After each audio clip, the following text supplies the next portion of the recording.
Hello there, beautiful. How you doing? Welcome to Godfather Minute. I'm Alex Robinson. And I'm Connie Corleone. And together we are the Godfather Minute brothers, siblings. What was up with that? What? Who were you calling beautiful? The listener, of course. Oh, okay. You think I was talking to you? Well, you were looking at me when you said it. Well, I was looking through you. That's why I went You're not right to blame. That's why I went right into a Connie Corleone because you. Oh, no. I thought you were Johnny. I'm trying to get the listeners more involved. I thought by complimenting them, I would kind of like, they'd be like, oh. Okay. Sorry, I didn't mean to chop up the intro. No, that's right. That's what we're here for, man. All right.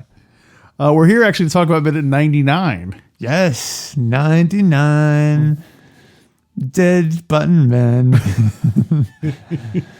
All getting processed through Bonacera's funeral den. We should do a Weird Al Yankovic, except just do Godfather parodies. Oh yeah, you know what I mean? Parody popular songs. Totally. Just making them about the Godfather. Hey Vito, where you going with that rose in your talks? There you go, perfect. Yeah. Hey Vito, don't make it bounce like that. Kind of good. Yeah. Totally. There's a lot of material we could do for that, no doubt. Yeah, it's true. We could do some. Well, I might be able to come up with some of those. Well, I never understood the rights. Do we need the rights to do that? You don't need permission. You don't need permission. They get you have to pay royalties. And stuff. Okay. But you don't need permission. You do not need permission. Okay. It's just like doing a cover. Oh, okay. So they would still get royalties from it and whatever, but okay, so we have the green light to do it. Can we use now this is a little different. Can we use Godfather dialogue? Can we sing Hey Jude but use Godfather dialogue? We probably can, as long as we're not using the actual recording from the movie. And then the Beatles would get royalties. Would Paramount get royalties? I don't think so, unless they sued us. Huh. I mean, legally, do they have a right to royalties? If we were like, keep your friends close and your enemies closer. Like, remember to leave the gun. I don't think I think it's considered like fair, like parody or fair use. You can, like, Mad Magazine doesn't have to get permission to. I think as long as you're, and they don't pay him either. Yeah. So why do we pay the Beatles and not Paramount? I think because the music is different than copywriting, like adds characters and things like that. Okay. I think. All right. But again, I think the only thing you have to do is go before a judge in the morning to show cause. Woo! And then I think you're in good shape after that. So speaking of that, I feel like we need Tom Hagen here to guide us. Yeah. There's a lot of money in these parody songs. Maybe not now, but when the digital revolution comes, we've got to get into that. And if we don't get into it, the other families will. And then with the money they make, with the royalties they earn, they'll muscle us out. They don't have our overhead. Our publishing industry. Tom, maybe we need to start investing in publishing then, so that they'll have to pay us to use the music. That makes him a good that's crime boss. This is the Michael Jackson technique. The Paul McCartney. He's the one who Paul McCartney persuaded Michael Jackson to get involved in publishing. Yeah, and wound up hurting him. But Michael Jackson died. So yeah, and then Paul said, and then when Michael bought all the Beatles catalog, that's when Paul said, "Beat it." That's the headline. We're jumping ahead. So a minute 99. Yes. Also known as minuto numero 99. Oh, 99. Yeah, it gets easy again after the 8. 99. What's the deal with 8? 98. 99. Yeah, that's 99. Yeah. 99. That's easy to remember. I can't imagine when next time we're 100, a totally new number system. I know, yeah. Oh, you already know how to say 100. How? For It's in GF2. I know. Well, I don't remember what they say now. Cent'anni. Cent'anni. I mean, that's 100 years. Oh, that makes sense. Yeah. Cent is like Cent'anni. century, and Adi would be like annual. Okay, It would be true if Pop were still alive. it's not the way I wanted it. It would be true if I could book Passage on the Queen. So in minute 99, Mikey leaves Don Tom. We're still in Sicily. Mikey leaves Don Tomasino and goes for a walk to the town of Corleone, accompanied only by his two bodyguards, Fabrizio and Ronaldo. And Carlo. C-A-L-O. Carlo. Hello, Carlo. Yeah. Isn't that funny? Like when they went to America, they added the R. Like you're Carlo from Corleone? Oh, you're Carlo. Infamously, they just change people's names. I remember reading in a book one time that they were talking about before writing was very common, before widespread literacy. Like you wouldn't even really know. So Carlo and Carlo could be the exact same name because you're never reading it. You're only just hearing it. Oh, so wow. Yeah. That's why like when some people's names, they'd be like, oh, he was known as this or also this because people weren't quite sure, it's only a, interesting. It's purely a, what's that? Spoken? No, it's like an oral, anyway. You know what I mean? Like, there's no printed words. It's all oral. Oral tradition. Oral tradition. There you go. Yeah. So. Oh, that's interesting. Yeah. That would make sense that different spellings arose. Yeah. Well, and maybe that also is why. No, that wouldn't make sense. I was going to say in one language there are names like Michael, Miguel, and they're all related, but they're different because of the language, but I don't think that's related because they actually sound different. No, I mean, they're related, but I'm saying it's not the same reason that. Well, it is kind of, because here's really what happened. You had all these different towns and villages that all basically spoke, dialects of Italian or German or whatever, and languages that are just a mishmash of other things. But then once the king said, okay, French is now the official language, all these other dialects, you got to get in line. So so basically all the people on one side, okay, we are now all French, and all these people on this side are now all German. And then so that perpetuated the difference because now you're reading it and you're grouped much more with other people who all speak the same language, as opposed to just being one village where it's its own little thing. Yeah, you know what I mean? Oh, it's fascinating. So like one village you'd be known as Miguel, and one village the same person would be known as Michael, just because people who would pronounce things slightly differently. Miguel Corleone, do you give up El Diablo? It's all mixed up. Carlo Risi. Carlo. So Fabrizio. Every time I see that in print, reading the script, Fabrizio, I always think of an air freshener. Fabrizio. The Sicilian air freshener. Is Fabrizio, the Sicilian air freshener. That's the name of the episode. How about that? Perfect. Write it down before we forget. Do you think they call him that because he stink? Like, did they call it Febreze as a way of busting Fabrizio's balls? They're like, oh, look, we need a deodorant after you because you need it so much. Oh, that's right. Because we spray it every time you leave the room. Yeah, exactly. That is great. Because Febreze is the name of the product, right? Yeah. Yeah. I don't know what that means in Italian. We should look it up. Yeah, we should. We'll ask. We'll ask. We'll answer. Yeah. Are you going to check in? I thought we were waiting. Weren't you going to check in with our resident Sicilian or Italian expert Pete about something? I thought there was some pronunciation probably, thing. Anyway. I mean, he told us Canolo. Carlo, Canolo. I think it was Mrs. Clemenza who told us that. I wonder if there's a Sicilian. Every language, I think, has their tongue twisters. We should learn some Sicilian tongue twisters. Totally should. But one, let's make up some Godfather Sicilian tongue twisters, or in English. But one would be like cannoli Carlo, like Carlo cut cannoli. Yeah, something like that. Crafting his candy store countdowns. Yeah, something like that. Something like that. So you haven't even given a summary of this minute yet. Oh, yeah. Yeah, we just jumped right in with the... I did. Mikey leaves Don Tomasino and goes for a walk with his two bodyguards, Fabrizio and Carlo. Carlo. Every time I say Carlo. So one of the things that struck me watching this minute for the first time, so you and I are we are half Polish, and then a mishmash of other things. A quarter Colombian, and then your Western European potluck. Yeah. For the other quarter. So they call it potluck. Do you find that? Do you think we missed out not having that kind of cultural heritage of like an old country and traditions and things like that? Yes, I do.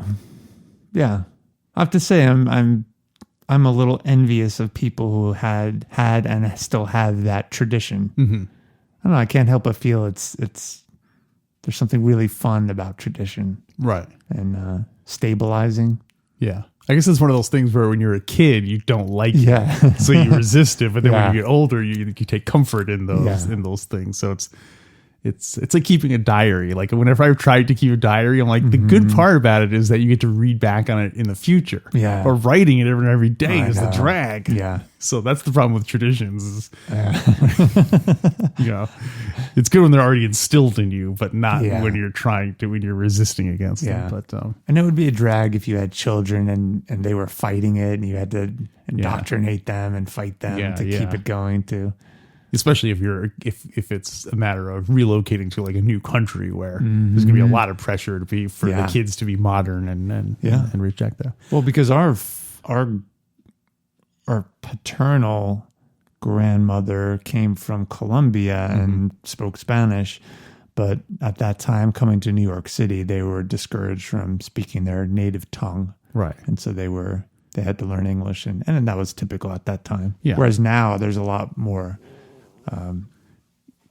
there's more of a not a pressure to keep maybe it is a pressure. It's a more multicultural society. Yeah, and it's more acceptable if you continue to study your native language. Yeah. It's probably encouraged even because Well, here's a little dual. I work in education, and in particular, I support dual language, bilingual, or two-way immersion. A lot of different names, those kinds of programs. And if a child speaks a language, let's say Tony Consiglio, he comes to America and he only speaks Sicilian.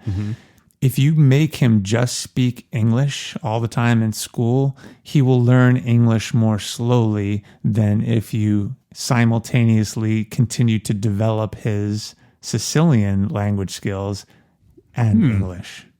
Yeah, the research is very clear. Oh, it's interesting. If you don't allow them to continue studying their native language, it's called subtractive bilingualism. Yeah, and it's harder for them to learn English. Huh, interesting. Yeah, it's really interesting. Why were we talking about that again? Because we were talking about Fabrizio. Oh yeah. Well, cultural heritage. Culture, and things like how that. about you? Do you feel like we missed out? To some extent, although I don't know. I feel like a lot of that might be more romanticized than actual. Yeah. Like there's a reason people move away from the old country. So I did go to Poland, and the thing that struck me was how many of the people looked like our cousins. Yeah. Like I guess particularly because I guess we have our girl cousin Donna, and she has two daughters, and they all look like there's 1,000 of them in Poland. They both look very, very Eastern European. So, I remember when my wife and I moved to Portland. Another take out the R and the T, and you're in Poland, boss. Yeah. And within the first few months, we went to the Polish festival, which happens every fall in North Portland, and it was stunning. Going there and looking around, I felt like we were in our grandmother's hometown of Scranton, Pennsylvania. I guess that's not her hometown, but that's where she grew up. Yeah. But just so interesting how people look alike. Yeah, that's really funny. Even just unrelated, generations apart. Yeah. You pass down that look. Yeah, that's funny. And no one knew how to get there, too. Everyone was totally lost. And so, you could make half that joke. Back to The Godfather. Yeah. I was trying to look up some. Last week you said you had some Sicilian history stuff and factoids. Mm-hmm. Did you? I have some. I have a little bit more from the book. Yeah. Yeah. You want me to go into the book? Sure. Okay. Well, I'll tell you one factoid I had, that the modern region of Sicily was established by royal decree. Whoa, what do you mean? Tell me more. 1946. Okay. So what does that mean? That was when who decreed that? I guess up until that point, Sicily, like the king of Sicily, okay, the king of Italy. Oh, all right. Basically set up a new like Sicilian. But basically, so it's interesting because it happened in May of 1946, which means it's around the time that Mikey is actually there. So I wonder if that had any impact on his stay there, or does that just show you what Sicily is like? That even though governments are changing, it's still basically the same, like lifestyle that new government had for hundreds of years. So what you got for us? Got some interesting stuff about Sicily and also about the story itself. I'll do it chronologically in the book. Page 325, Puzzo Right. Oh, remember last week we talked about Dr. Taza, who has some understanding of medicine, but not someone you would go to if you had a real toothache. Not a doctor. Yeah. And so Michael realizes pretty quick. Mikey's a smart guy. He's been at college. And he realized that Dr. Taza really doesn't know what he's talking about in terms of medicine. Page 325, Puzzo writes, Dr. Taza offered to take Michael into Palermo with him on his weekly visit to the bordello, but Michael refused. His flight to Sicily had prevented him from getting proper medical treatment for his smashed jaw, and he now carried a memento from Captain McCluskey on the left side of his face. The bones had knitted badly, throwing his profile askew, giving him the appearance of depravity when viewed from that side. He had always been vain about his looks, and this upset him more than he thought possible. The pain that came and went, he didn't mind at all. Dr. Taza gave him some pills that deadened it. Taza offered to treat his face, but Michael refused. He had been there long enough to learn that Dr. Taza was perhaps the worst physician in Sicily. He read everything about read all his medical literature, but he even admitted he couldn't understand it. So that's the first part of what I wanted to share. Interesting, right? Yeah, I guess. I don't think you see Michael later in the movie with he doesn't messed up jaw. Yeah, he doesn't look any. He doesn't. I guess the practicalities of having your movie star with you want him to look handsome. You don't want some ugly looking guy up there on stage. Yeah, I think nowadays actors would commit a little bit more. Every 3 days they would have rebroken his jaw. So I guess it's sort of a literal expression of his descent into, because he even says like from certain angles he looked depraved, which is kind of like what him as the Godfather is. Exactly. He looks like he's respectable, but if you look at it from the right angle, he looks depraved. He's deprived. Absolutely. Puzzo writes, moving on. Michael was always accompanied by two of the, quote, shepherds attached to Don Tomasino's estate. So that's Fabrizio and Caro. The shepherds of the island were often recruited to act as the mafia's hired killers and did their job simply to earn money to live. Michael thought about his father's organization.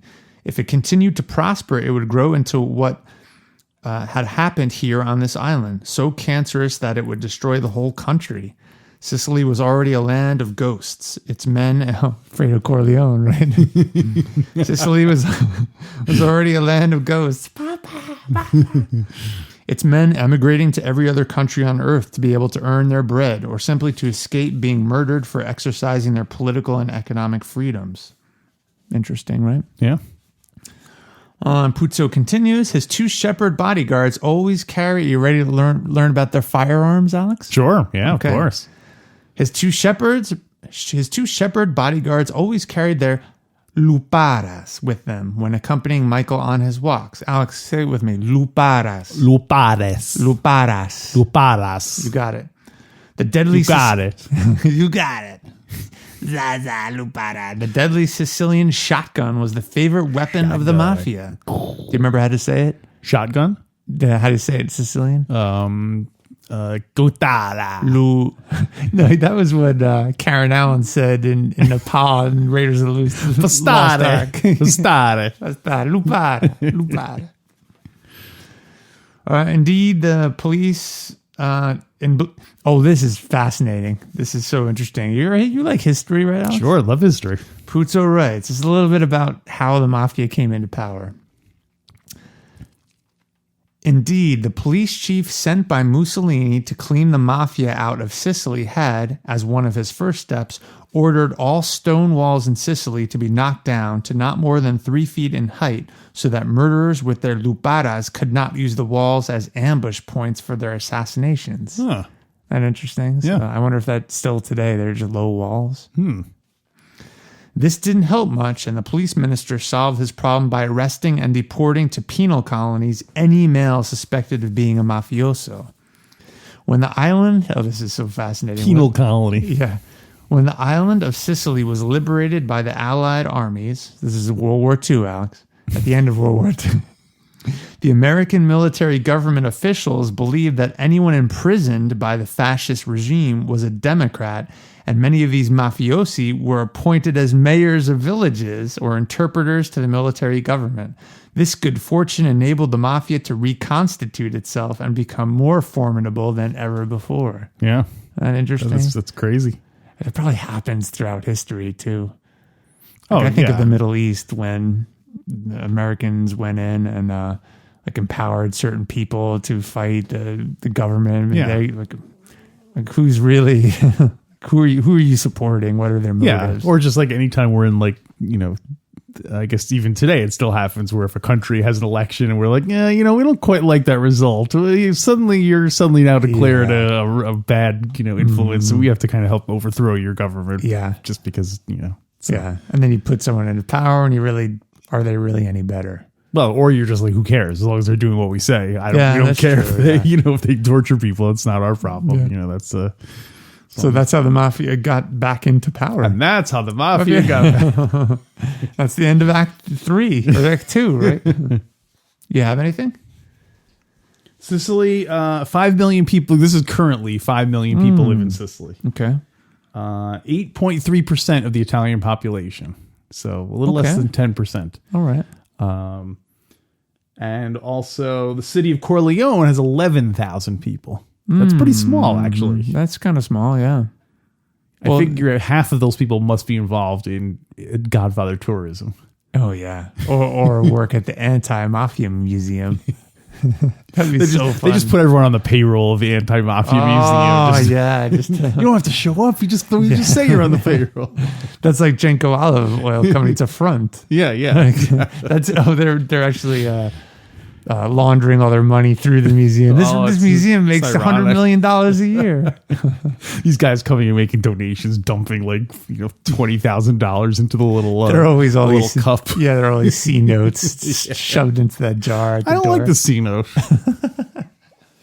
That's what we got to do in the bonus content. We got to start changing dialogue. Oh yeah, that's what we'll do this week. Because that's when you and I joked about earlier today. We said, what if Frankie had said, "Oh, Rosato, I kind of like the C note."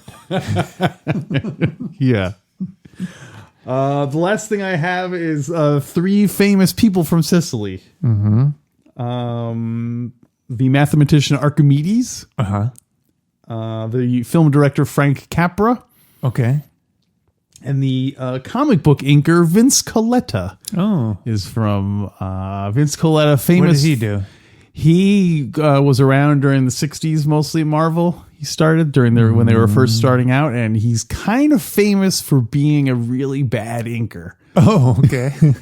He was very fast, so he was more. He was the kind of guy where you're like, oh my gosh, this thing, we have to get this project completed by 2 weeks, and you'd be like, all right, I'll do it. But yeah. If you people have compared the pencils he's been given and then what he did with the finished artwork, and he would leave out tons of details and stuff. Bummer. Because, he was just trying to crank it out. Was he always the go-to guy just to get it done quickly? Yeah, I think. Well, I mean, or I'm did sure he work on long-term projects too? No, I think he was generally a kind of like he wasn't like a relief pitcher or something. Like he was on some books regularly, but he was famous for being fast and somewhat not like artists did not want him on their books because. And he was from Sicily? He was born in Sicily, apparently. Are you suggesting that he wasn't really qualified, but some capo regime installed him there as like because Stanley owed him a favor? Well, no, I would say it's more like he was competent enough, but it was more like he was ruthless, that he would just be like, I don't care, I'm just here to do the job. And so that's more like, so in that sense, he was like mafia, but not, I think he was, because there were plenty of other terrible inkers out there. He wasn't like totally he worked for 30 years in the business, so he must have been at least confident. Anyway, it's way more talking about Vince Coletta than I was expecting to do, but it was just when I was reading through the list, I was like, oh my God, it was just, it's like finding some name you weren't expecting to pop out. And so like reading a list of, people killed in Vietnam, and then suddenly it's like some person's name you recognize. So what are you going to rate this one, Alex? All right, I think I have a number in mind. I have a number in mind. Can you tell me what happens in the minute again? Don Tomasino's like, just kind of walking around. Hey, he's like, I want to go to Corleone. He's like, we'll get in the car. He's like, I'd rather walk. And then they walk to Corleone, and he goes, this is it, Corleone. That's right. Okay. So, thanks for the recap. Yeah, not much really. Yeah. Yeah. Before we rate it, we talked a little bit about culture and tradition. Do you think there's a town that where we come from? Well, I mean, ultimately, yeah. Is it some small town in Poland and some small town in Colombia? Yeah, I mean, some relatives of ours, somebody back then. Yeah, things it's not always going to be a small town. It could be a city. Yeah. People. Well, the fact that our grandparents had a farm makes me think they probably were farmers back in Poland too. Yeah. So. So that's a good bet, but it is weird to think, like, imagine telling some Polish peasant in like 1900, oh yeah, like some 100 years from now, some of your great uncle, your great nephews are going to be, living in America. It would just be weird. Yeah, living in America and speaking into microphones and not knowing a word of Polish. Oh, I know. You bet your dupa we don't know any Polish. All right, so I got a rating. Okay, I think I have mine. You ready? 1, 2, 2. Yeah. It's the Star of Sicily. It's still beautiful. It's fun to watch. Yeah, it's a 2. What are we going to talk about in the bonus content? I think this time we do the Godfather switcheroo, where we take lines and we just change them enough where it gives us exciting new storylines to do that. So if you want to hear us talk about that, we've been teasing it for a while, but go to godfatherminute.com/support. And you can listen to that. A little bit more of us chatting about The Godfather. So, and we'll be talking more about The Godfather next week here on Godfather Minute. So until then. Oh, wait, record scratch. I'm not sure I like this sign off. I feel like we're doing Zaza too much. Okay. You want to change it? Let's pick something else. Okay. What do you got? Godfather Minute, when you're here, your family. That sounds like it's a restaurant. Olive Garden. It's Olive Garden. Oh, is that the Olive Garden? Oh, God. I've never been to an Olive Garden. I haven't either. How do you know they're a thing, then? Because it's a commercial. Oh. It's commercials. Okay. When you hear your family. How about until next time, you can never lose your family. Oh, she hasn't said that yet. Yeah, though. She hasn't said it. It should actually be something we've... You think we should end with a line from the minute, or one that we've already heard? No, it could be something in the future. How about this? Let's alternate, and we'll surprise the other person. Like, I won't know what you're going to say, and you won't know what I'm going to say. And we say it at the same time? No, we alternate. Like, so this time you'll come up with like. Oh, we can't say it together then. All right, let's try it for a few times. All right, you got one? You're going first. Oh, right? I'll go. Okay, ready? Okay. Let me think. Okay, I got one. You ready? Okay, ready. Until next time, this is the business we've chosen.